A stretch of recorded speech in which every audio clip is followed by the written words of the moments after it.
All right, let's go deeper on this with Umberto Profazio, who joins me from London. He's an associate fellow at the International Institute for Strategic Studies.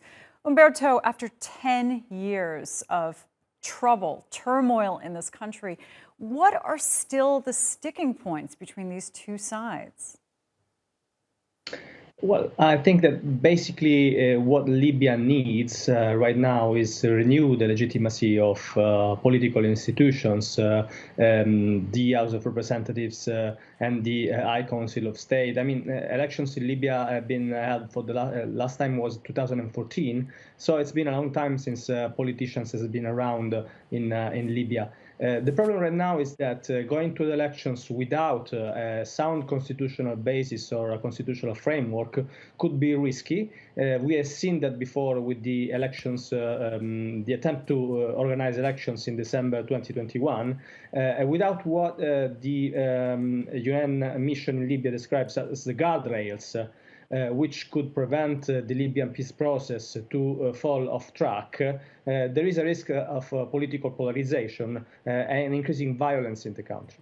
So in that video that we just saw, we saw the special UN envoy for Libya, Stephanie Williams.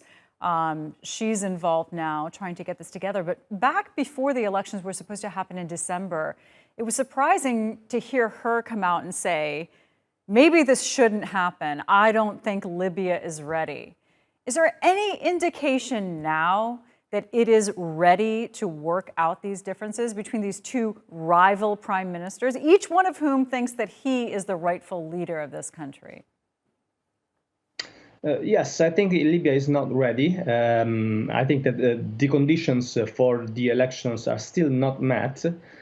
Without defining the powers and the responsibilities of a president, right. Of the parliament, and of the main political institutions, we can't go to elections. We have seen that before. The risk is that the presentation of presidential candidacies of these political heavyweights, such as Haftar, Chaga, but also Abdelhamid Dbeibah, right. could fail the election process in Libya and bring the country to the risk of a frozen conflict or partition again. Absolutely. So speaking of risks, if this doesn't happen at these meetings, if there is no breakthrough or even any progress, what is the risk to Libya and beyond?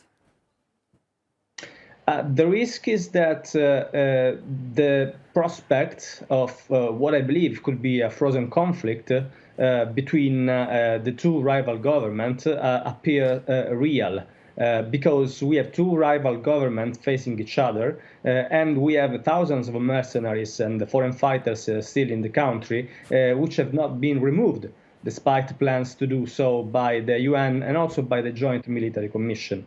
So unless we find the leaders, Khaled Mishri and Gila Saleh, find an agreement today, there is a risk that Libya could be at a critical juncture, also because of the change in international landscape. The context changed irremediably after the Russia's invasion of Ukraine. And so the risk is that Libya's transition will still continue.